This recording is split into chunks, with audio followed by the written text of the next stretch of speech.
नमस्कार, आपके साथ मैं अदिति त्यागी, मेरे साथ अम्बेसडर दीपक वोहरा। मुझे नहीं लगता किसी इंट्रोडक्शन की जरूरत है, आप उन्हें मेरे चैनल पर भी देखते आए हैं और बहुत बार टीवी करते हैं, डिजिटल प्लेटफॉर्म्स पर देखे जाते हैं, प्राइम मिनिस्टर के एडवाइजर भी हैं। तो सर, सबसे अफ्रीका पहले में। तो बहुत बहुत जी जी जी, अफ्रीका में आप है ना, for a fact you are the advisor to prime minister. तो वो In Africa, अपने आप में Prime Minister in Africa. Anyway, go ahead. जी जी जी। तो मैं आपसे क्योंकि सब बीते दिनों में वक्फ बोर्ड के इर्द गिर्द इतना डिस्कशन हुआ कि बहुत सारी बातें तो छूट ही गई। प्राइम मिनिस्टर जिनके बारे में हंसी मजाक में लिखा गया कि भाई यहाँ पर वक्फ अमेंडमेंट बिल पास करा के प्राइम मिनिस्टर जाकर थाईलैंड में रामायण देख रहे हैं, वहां पर उनकी मुलाकात भी होती है बांग्लादेश के जो पीएम कहना चाहिए या नहीं कहना चाहिए, लेकिन मोहम्मद यूनुस जिन्होंने कोई लीगल तरीके से तो सत्ता हासिल नहीं की है। इस दौरान प्रेसिडेंट ट्रंप ने टैरिफ्स लगाए हैं 26% इंडिया पे, उसमें भी बहुत सारी बातें हुई हैं। तो बहुत सारी खबरें हैं सर। सबसे पहले ये जो ओवरऑल वीक रहा है इंडिया के लिहाज से पूरा सप्ताह, आपसे मैं कहूं आपके अंदाज में तो कैसे सम अप करेंगे आप? हमारी मैम, जब भी आपसे बात करता हूँ मुझे बहुत कुछ सीखने को मिलता है। मैं 3 अफ्रीकी देशों में वहाँ की सरकारों का विशेष सलाहकार हूँ, कारगिल और लेह में हूँ। कुल मिला के मेरे 5 पति हैं, 3 अफ्रीका में, 2 भारत में। तो मेरा दूसरा नाम प्यार से लोग मुझे द्रौपदी कहते हैं। खैर, that may be as it is. अब सच्चाई यह है कि पिछला हफ्ता बड़ा इंटरेस्टिंग रहा है। शुरुआत हम्म। करते हैं हमारे नेबरहुड में बिम्स्टेक, वो Bay of Bengal initiative for multi sector जो भी है उसका। मैम, जो मैंने अपनी जिंदगी में देखा है, जब इस तरह की मल्टीलैटरल ग्रुपिंग्स होती हैं, उनको आजकल फैशनेबल हो गया प्लूरीलैटरल कहना। तो जब ये बनती हैं, ये अल्टीमेटली ये चलती नहीं है, they are not very successful.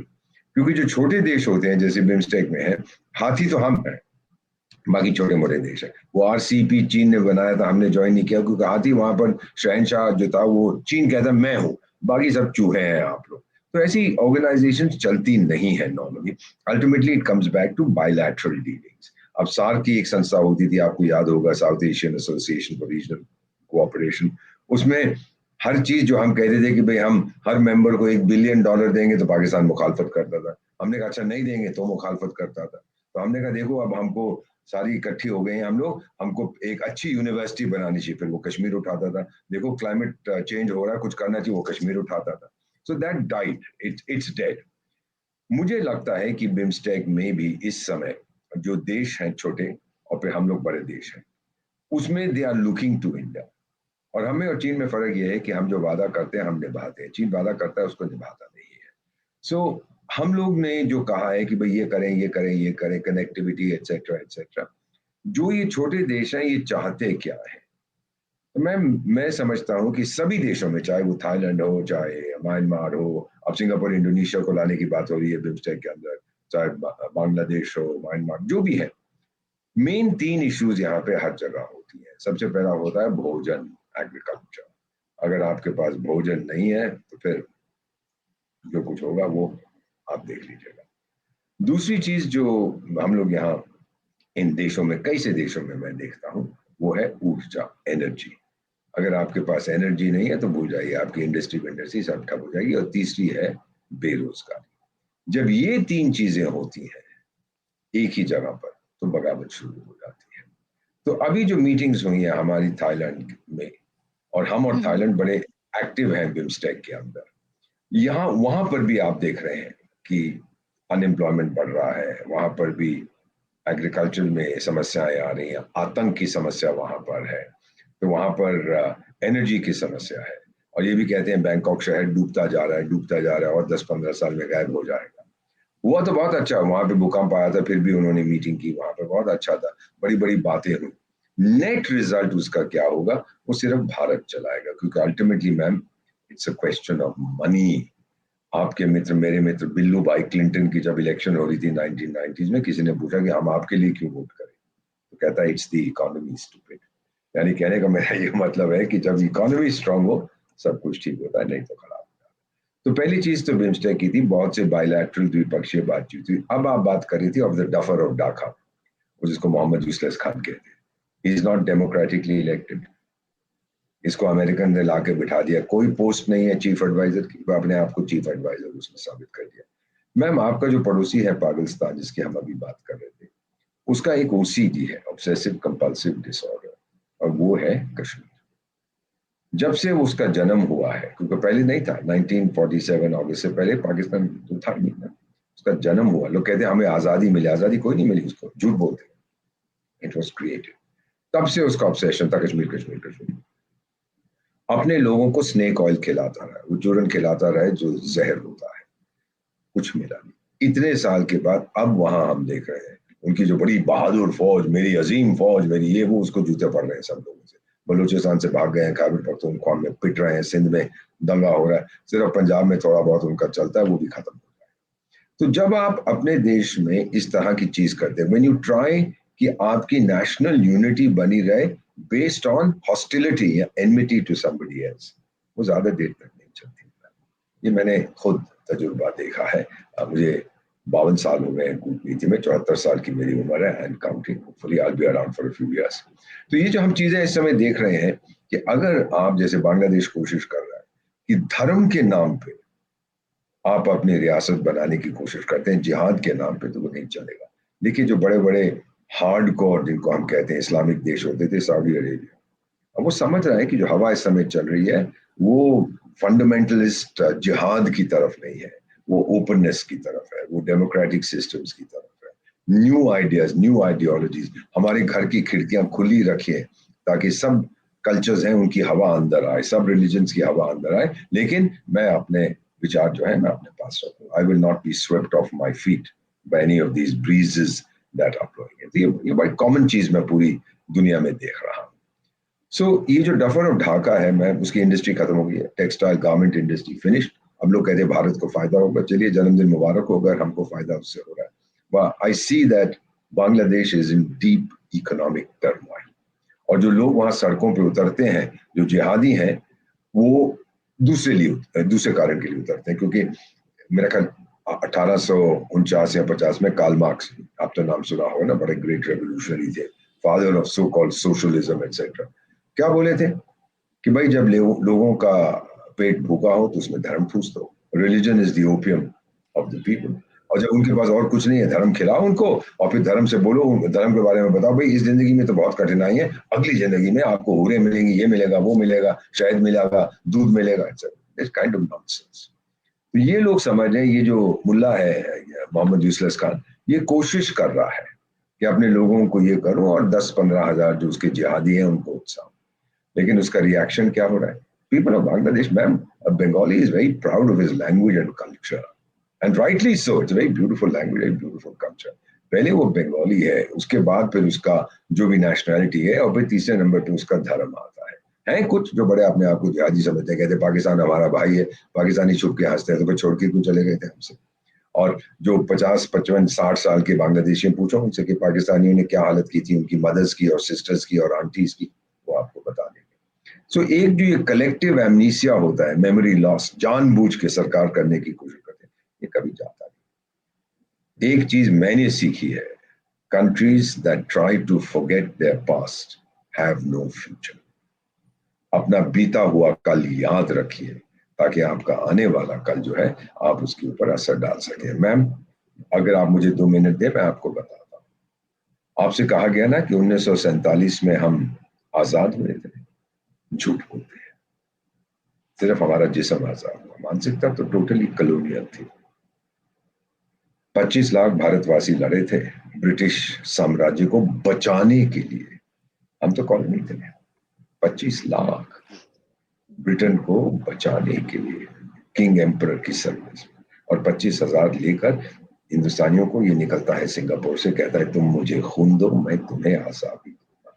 Netaji Subhash Chandra, जिस दिन उसकी मूर्ति की हमने स्थापना की मैम, उस दिन हमें आजादी मिली, हमारे विचार आजाद हो गए। तो असली पेट्रियट तो ये था जो लड़ रहा था भारत की आजादी के लिए।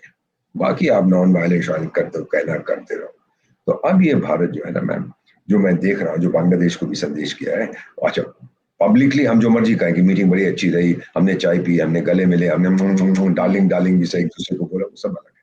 मैं तो कई मीटिंग में बैठा, प्राइवेटली हम उसको जो अंग्रेजी में कहते हैं, we read him the riot act, बता दिया कि टाइगर इससे आगे गया फिर देख मैं तेरा क्या हशर करता हूँ, वो समझ गया। अब वापस आने के बाद खामोश बैठा। देता क्या है प्राइम मिनिस्टर को वहां पे एक तोहफा, लुक एट दी, क्या कहते हैं, इवल माइंड, कि प्राइम मिनिस्टर ने उसको गोल्ड मेडल दिया था इंडियन साइंस कांग्रेस में, तो उसकी एक तस्वीर उठा के दी। अरे भाई, गोल्ड मेडल तेरे को एज एन इंडिविजुअल नहीं दिया था, एज अ बदमाश नहीं दिया था, एज अ गुंडा नहीं दिया था, एज अ जिहादी नहीं दिया था, वो आपने ग्रामीण बैंक वगैरह जो कुछ आपकी अचीवमेंट थी उसके लिए हमने आपको दिया था। लेकिन दिमाग देखो कितना खराब है उस आदमी का कि जी आपने तो मुझे हीरो बना दिया था, आप क्या बात है एटसेट, आप तो बदल गए हो।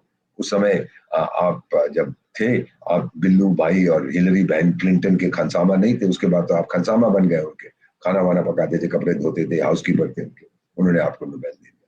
So the message has gone across. उनके आर्मी चीफ ने भी यही कहा, उनके आपस में भिड़ रही है, आर्मी चीफ ने कहा कि भारत के बिना हमारा भविष्य नहीं है, और अगर हमारी इस तरह से नेता लोग लड़ते रहे, भिड़ते रहे आपस में, outside powers will interfere. Outside power कौन है? भारत नहीं, चाइना एंड पाकिस्तान, जो दोनों इंटरफेयर कर रहे हैं। और फिर वो शहजादा बैठा हुआ है लंदन में, बीएनपी बांग्लादेश नेशनलिस्ट पार्टी, बेगम खालिदा जिया के साहिबजादे, वो कह रहे हैं जी मेरे को प्राइम मिनिस्टर करना, जल्दी से इलेक्शन करा। और ये जो 95 साल का या 90 साल का यूजलेस खान है, ये कहता है जी इलेक्शन तो मैं अभी 100 साल के बाद कराऊंगा। So there are many trends, many currents, और इसका नेट रिजल्ट ये होगा कि with the influence of India, Bharat का जो रोल है इस एरिया में, उसके कारण मेरा मानना है कि true genuine democracy based on elections Bangladesh में वापस आएंगी, नहीं तो गृह युद्ध छिड़ जाएगा वहां पर, and then again we'll have a mess. अब लोग कहते हैं कि वो चिकन्स नेक एरिया है तो क्या करना है, तो मैंने कहा फिर उसके गले वाले काट दो बांग्लादेशी जिहादियों के, let them run around like headless chickens, और क्या करेंगे। So you know this is the sort of thing जो हम लोगों को ध्यान रखना है बांग्लादेश के बारे में। एंड अल्टीमेटली उनको भी जरूरत है भोजन की, उनको भी जरूरत है ऊर्जा की, उनको भी जरूरत है रोजगार की। वो कौन दे सकता है मेरे अलावा? उनको कोई दे नहीं सकता। चीन वादे करेगा, देगा, मैं 2 बिलियन इन्वेस्ट करूंगा, 1 रुपया नहीं करेगा। क्यों? पाकिस्तान में कितना इन्वेस्ट किया? कोई नहीं किया। और चीन कहता मैंने 60 बिलियन 65 बिलियन, बकवास करते हैं। क्योंकि जहां पे मैम जो पैसा होता है ना, पूंजी, वो डरपोक है, उसको सिक्योरिटी चाहिए। अगर आप सिक्योरिटी नहीं देंगे वो नहीं आएगा। अभी आपने लेटेस्ट फिगर्स देखे होंगे कि जो विदेश से रेमिटेंसेज आती हैं, भारतीय मूल के लोग जो भारत भेजते हैं, 125 बिलियन या 130 बिलियन यूएस डॉलर्स पिछले साल, द हाईएस्ट एवर। और जो नंबर 2 कंट्री है मेक्सिको की, इट्स लेस देन हाफ। लोगों को भरोसा है भारत का कि जो भी कुछ होगा, यहाँ पर लीगल सिस्टम बड़ा तगड़ा है, जितनी मर्जी गाली दीजिए आप इंटरनली जजेस को, ये खराब है, वो खराब है, ये भ्रष्ट है, वो भ्रष्ट है, but the impression outside it, it's a very strong legal system. मैं तो जानता हूँ, घूमता रहता हूँ। तो ये चीजें जो हैं वो बांग्लादेश में कोई पूंजी निवेश नहीं करने वाला है, ना आपकी कोई मदद करेगा मेरे अलावा। फिर वहां से हमारे प्राइम मिनिस्टर ने जो मीटिंग्स की, वो नेपाल के, वो क्या नाम है, होली मोली गोली पोली, वो भी आया हुआ था। अब उसके अपने देश में उसकी समस्या चल रही है। क्यों? Public memory is very short, आप जानती हैं, मुझसे बेहतर जानती हैं। अब नेपाल के लोग भी कहते हैं देखो जी हमारे पास ना तो ऊर्जा है, ना हमारे पास खाने का है, ना हमारे पास रोजगार है। अब तो अध्यापक भी सड़कों पे निकल आए हैं, और अध्यापक कह रहे हैं आपका न्यू एजुकेशन एक्ट, हमको तो आप बर्बाद करने की कोशिश कर रहे हैं। तो अब होली मोली होली जो है उसको अब पता नहीं मैं क्या करूं, कहाँ मुंह छुपाऊं। तो फिर दौड़ा जाता है अपने अंकल के पास, वो क्या नाम है उसका, टिंगलिंग पिंगलिंग पिंग पोंग जो भी है चीन वाला, उसके पास जाके बोलता अंकल बचा लो मुझे। अंकल कहता है तू कौन है, ब्राजील से आया क्या? नहीं जी मैं तो आपका पड़ोसी नेपाल में। कहता है बाद में देखेंगे जब टाइम। जहां भी चीन गया है ना, खून वहां पे बहाया है उसने। फिर श्रीलंका में हमारे प्राइम मिनिस्टर गए। अब प्राइम मिनिस्टर साहब वहां गए, आपने देखा होगा कि जो मैं विजुअल्स देख रहा था ऑन नेशनल टेलीविजन, पूरा कैबिनेट उसका मौजूद था एयरपोर्ट पे उनका स्वागत करने। उनको 21 तोपों की सलामी दी गई। नॉर्मली 21 तोपों की सलामी दी जाती है for a head of state. PM साहब हमारे जो गए, head of government, head of state तो हमारी प्रेसिडेंट है। और इसकी बड़ी अच्छी कहानी है। पुराने वक्तों में नेवल ट्रेडिशन था कि जब लड़ाकू पानी के जहाज कहीं जाते थे, किसी भी शोर पे, किसी भी तट पर, तो पोर्ट में कॉल करते थे, तो उनमें 7 तोपें ट्रेडिशनली होती थी। तो वो 7 तोपों का मुंह समंदर की तरफ कर धर धर धर चला देते थे कि देखो भाई अब हम निहत्ते आ रहे हैं। तो हर उनकी तोप के लिए जो शोर पे, तट पर जो डिफेंसिव बैटरीज थी तोपें, वो 3 चलाती। तो फिर 3 into 7 21 तोपों की सलामी दी जाती है। That's the background. 21 तोपों की सलामी दी गई। वो अगेन हेड ऑफ स्टेट को दी जाती है। हेड ऑफ गवर्नमेंट की नॉर्मली 14 होती है, उनको दी गई। तो यानी कहने का मतलब ये है मैम कि वो लोग समझ गए हैं कि उनका भविष्य इतना क्लोजली जुड़ा हुआ है भारत के साथ कि हम कोई परिवर्तन इसमें नहीं ला सकते। अब एक बताता हूँ आपको चीज, आज तक मेरा दिल दुखता है। मैंने नेशनल डिफेंस कॉलेज 1991 में किया था, 31st कोर्स। श्रीलंका के 2 ऑफिसर्स थे, तो मेरी उम्र क्या होंगे, उनमें से एक बहुत सीनियर मिलिट्री पोजीशन पर भी थे। जब मैं जा रहा था मिलने के लिए अपने दोस्तों से कहीं से, तो उनका जी संदेश मुझे आ रहा था कि मिस्टर एम्बेसडर, कुछ चावल और दाल लेते आना, चीनी लेते आना फॉर माई ग्रैंड चिल्ड्रन। ये 2 साल पहले की बात है। दिल रोता है ना मैम, मेरे भी तो आई हैव 2 ग्रैंड डॉटर्स, कोई ऐसे का है, कितना बुरा लगता है कि एक देश जो कितना थ्राइव करता था, लोग कहते थे देखो श्रीलंका कितनी अच्छी तरह से, हाथी उसका सिंबल भी है, कितनी अच्छी तरह से वो आगे बढ़ रहा है। There was a lot of praise for Sri Lanka, investment आ रही थी, हो रहा था, सब ठप हो गया। पहले तो वो तमिल टाइगर्स के साथ जंग हुआ, फिर सुनामी आई, फिर ये हुआ, फिर वो हुआ, और फिर वो राजपक्षे साहिबान ने, परिवार ने लूटना शुरू कर दिया। और फिर अल्टीमेटली क्या हुआ मैम, फिर वही बात, नौकरी नहीं है, खाना नहीं है, एनर्जी नहीं है, लोग सड़कों पर उतर आए, राजपक्सा साहब भागे, कहाँ भागे, चीन नहीं गए। बोला था उन्होंने चीन से कि मैं आना चाहता हूँ, बोले अच्छा अच्छा, हाँ हाँ हाँ, आप साउथ अफ्रीका के हैं ना, बोले नहीं जी मैं तो श्रीलंका का हूँ, हमने कभी नाम नहीं सुना, उसको भी धोखा दिया।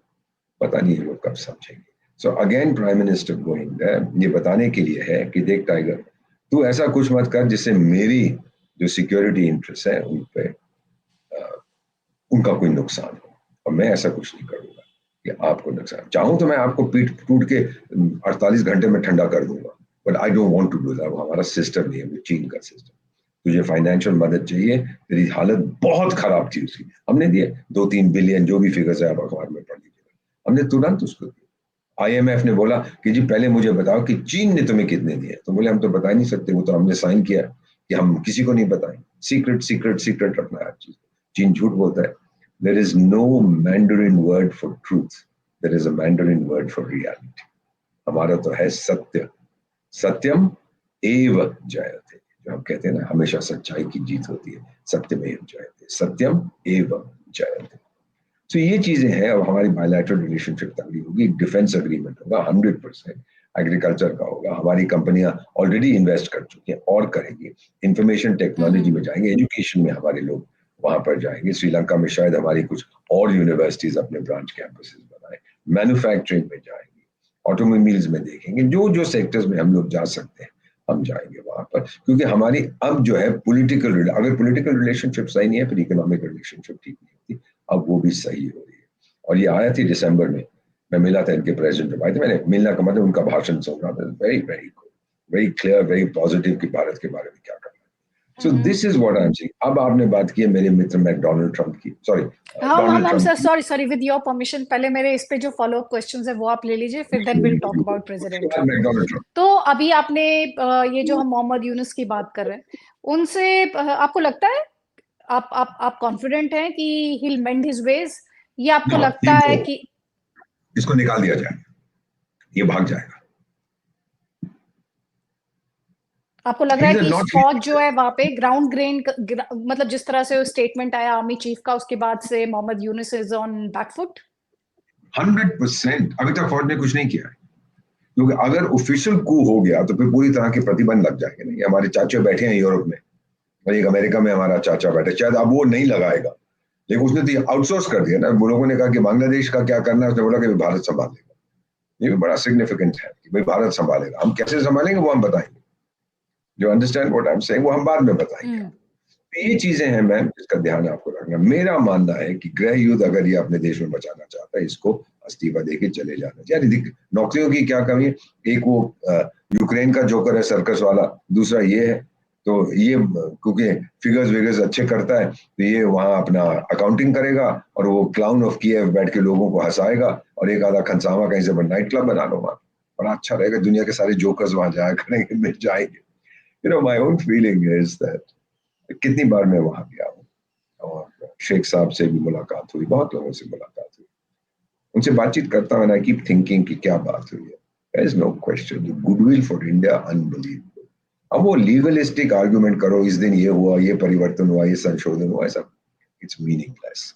बेसिकली जो लोग हैं, overwhelming majority of Bengalis, their heart is in the right place. Bangladeshi जो है, हाँ, माइनॉरिटीज के अगेंस्ट औरत अब बंद हो गया, अब मान नहीं रहे, लेकिन मार्जिनलाइज करते। किसी ने उसको जाके बोला, अरे बेवकूफ, तू जो ऑफिशियली ये एनकरेज कर रहा है नरसिंहार अगेंस्ट द हिंदू माइनॉरिटी और बाकी माइनॉरिटीज, तेरे को इंटरनेशनल क्रिमिनल कोर्ट के अगेंस्ट ले जाएंगे फॉर क्राइम्स अगेंस्ट ह्यूमैनिटी। तो मारा जाएगा। तो फिर इसको थोड़ी सी भेजा, इसका थोड़ा मोटा है, बुढ़ा हो गया, 90 साल का ऐसे ही कुछ है, तो इसको अकल आ गई यार ये क्या हो रहा है। फिर वो जो सोरोस फोरोस मोरोस है जो बड़ा अमीर आदमी है 96 साल का, वो भी, उसका बेटा भी एडवाइजर बन गया इसके लिए कि हम पूंजी निवेश लाएंगे, $1 तो आया नहीं बल्कि कंपनियां वहां से छोड़ के भाग गई। So these are these are straws in the wind. हम इनको पकड़ते हैं, हमारी ट्रेनिंग होती है कि भाई क्या वहां पे इंडिकेटर्स, क्या इंडिकेटर्स ये है कि ये बहुत जल्दी चला जाएगा, नहीं तो फौज आएगी और इसको बोलेगी अब टाइगर बहुत हो गया, जाके वापस खनसामा बन जाए हिलरी क्लिंटन का, उसको बहुत जरूरत है, उसको कोई दूसरा मिला नहीं है, आप जाइए वहां से। मेरा मानना है कि वो चला है। अब शेख हसीना वापस आती है कि नहीं, इसमें मैं कोई टिप्पणी नहीं करूंगा, नहीं कहूंगा कि the people want her back, वो भूल गए हैं, या उन्होंने कहा यार उसके टाइम में तो कम से कम डेवलपमेंट थी, ये देखिए इतना अच्छा था, ये बड़ा अच्छा था, वो बड़ा अच्छा था, चीजें मिलती थी, सस्ती थी।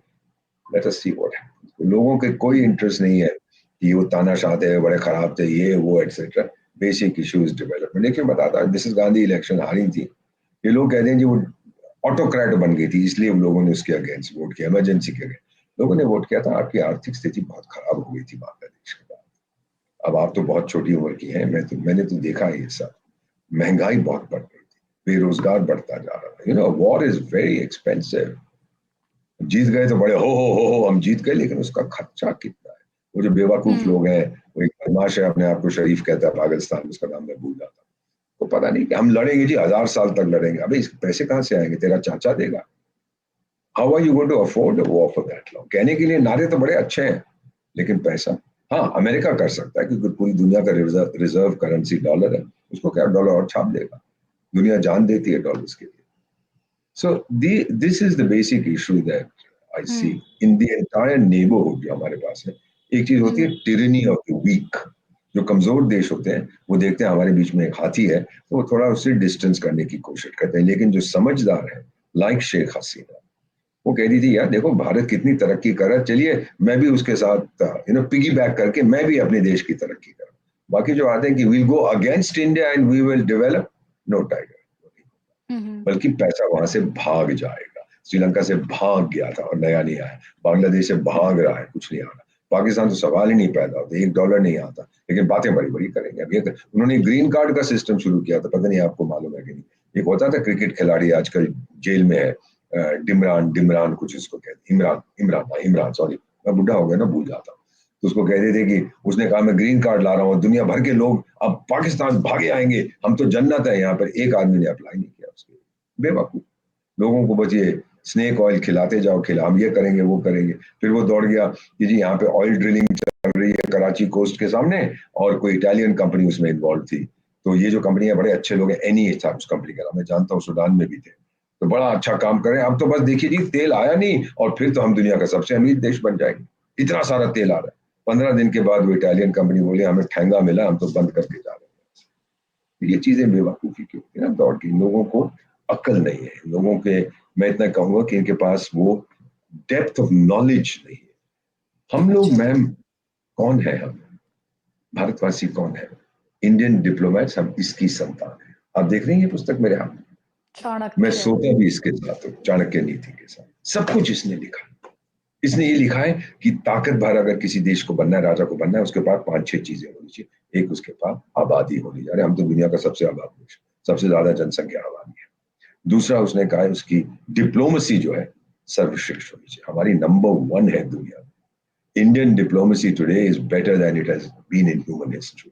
तीसरा उसकी मिलिट्री स्ट्रांग हो, आर्थिक व्यवस्था स्ट्रांग होनी चाहिए, एजुकेशन, इंफ्रास्ट्रक्चर। देख रही हैं आप इंफ्रास्ट्रक्चर हमारे देश में, 34 किलोमीटर हाईवे प्रतिदिन। अरे जितनी गाली देनी है दो, मुझे खबर नहीं पड़ता। मैं तो अभी आ रहा हूँ भुवनेश्वर से, भुवनेश्वर था, पुरी गया, पुरी से मैं गोपालपुर ऑन सी गया।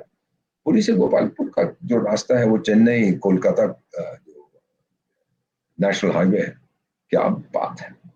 एंड 6 लेन हाईवे है, तीर की तरह आपकी गाड़ी जाती है जैसे मक्खन पे चल रही है। When you look at that, 12 kilometre railway line रोज बनाते हैं। ये सारे देश देखते हैं ना हमारे पड़ोसी, तभी तो हमारी मदद चाहते हैं, and we are willing to give it. हम ठगेंगे नहीं। सो ये चीजें चाणक्य ने कहा था कि जब इंफ्रास्ट्रक्चर ये है वो है और पॉलिटिकल स्टेबिलिटी है, स्ट्रॉन्ग लीडरशिप है, ये सभी कुछ तो हमारे पास है ना ma'am. So they understand, they are beginning to appreciate कि the growth of India is not a threat, the growth of India is a reassurance. हमारा जो पावर है, it's smart power, it's not a threatening power. समझिए मैं क्या बोल रहा हूँ? किसी को जी, हमसे आई डर गेट नहीं इट। लगता, किसी को डर। और जो पाकिस्तान है, बताओ उनको कि भाई तूने कहा इंडिया मेरा इटर्नल एनिमी, और टाइगर, मैं सुबह से शाम तक तेरे बारे में नहीं सोचता हूँ यार, मेरे पास और बहुत चीजें हैं। मैं वो मैं डोनाल्ड ट्रंप के बारे में सोचता हूँ, मैं पुतिन के बारे में सोचता हूँ, मैं टिंग टोंग के बारे में सोचता हूँ। Forget about it, I don't even think about you. पर तू हमेशा भारत भारत भारत भारत भारत लग रहा था बेवकूफों की तरह। It's like Alice in Wonderland. उसमें एक एलिस वो चेशायर बिल्ली से पूछती है कि बिल्ली मासी, मैं तो वंडरलैंड में फंस गई हूँ, मुझे यहाँ से बाहर निकलना है, रास्ता बताओ। तो बिल्ली कहती तुमने जाना कहाँ है? तो एलिस कहती है मुझे तो पता नहीं कहाँ जाना है। तो कहती फिर कोई भी रास्ता ले ले।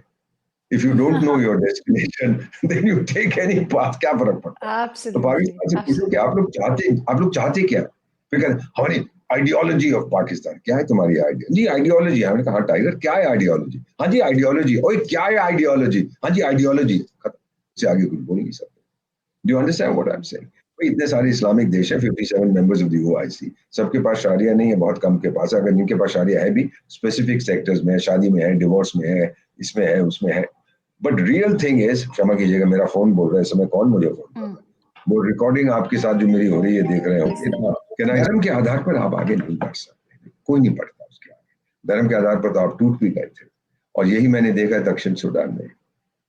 मैं जो आपका राजदूत था सूडान, दक्षिण सूडान में, नॉर्थ सूडान के लोगों ने, दक्षिण लोगों जो मेनली क्रिश्चियंस हैं और ट्रेडिशनल अफ्रीकन रिलीजन्स, उनसे कहा तुम मुसलमान हो? कहते बिल्कुल नहीं, मेरा नाम तो पीटर जॉन है। चुप, तू मुसलमान है।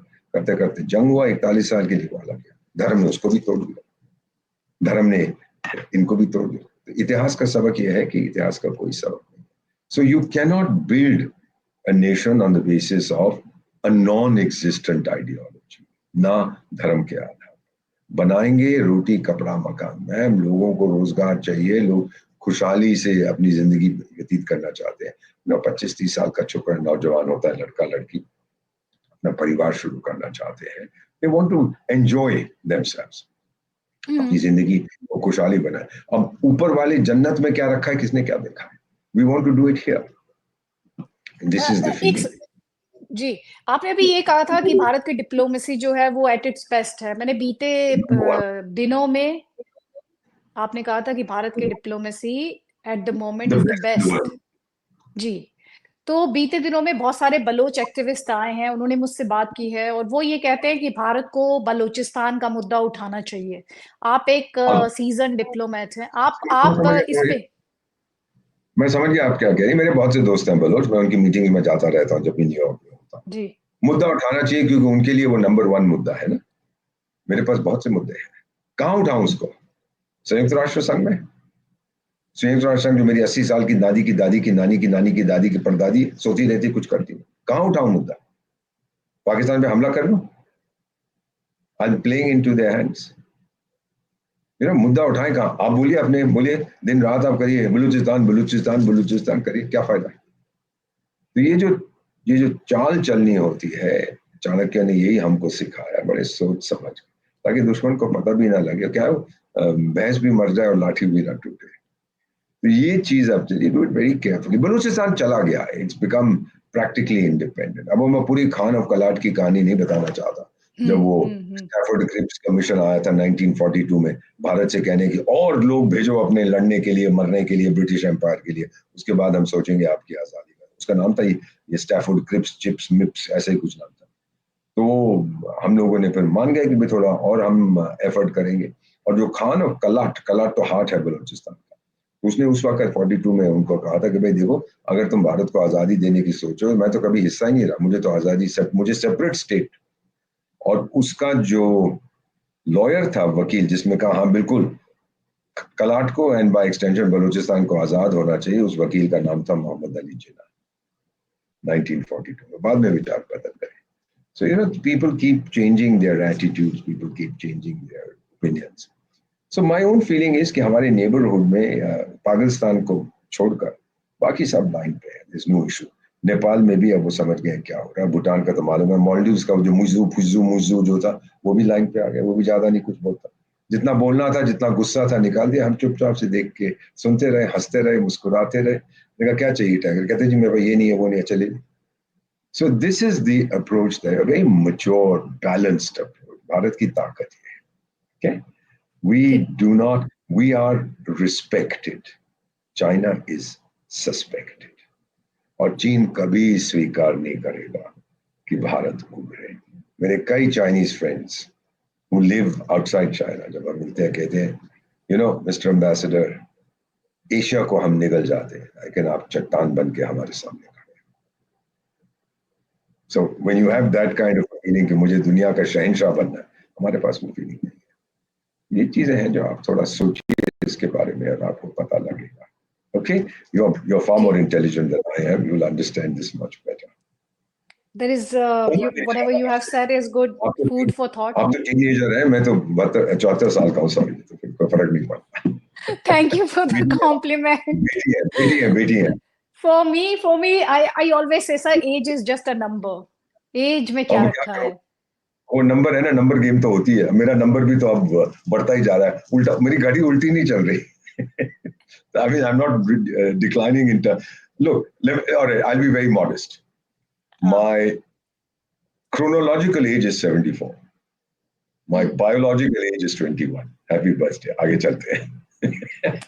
तो बहुत ही इंटरेस्टिंग तरीके से आपने ये बात की और मुझे लग रहा है यू आर गेटिंग यंगर. ऐसे भी तो कहा जा सकता है ना, यू आर गेटिंग यंगर.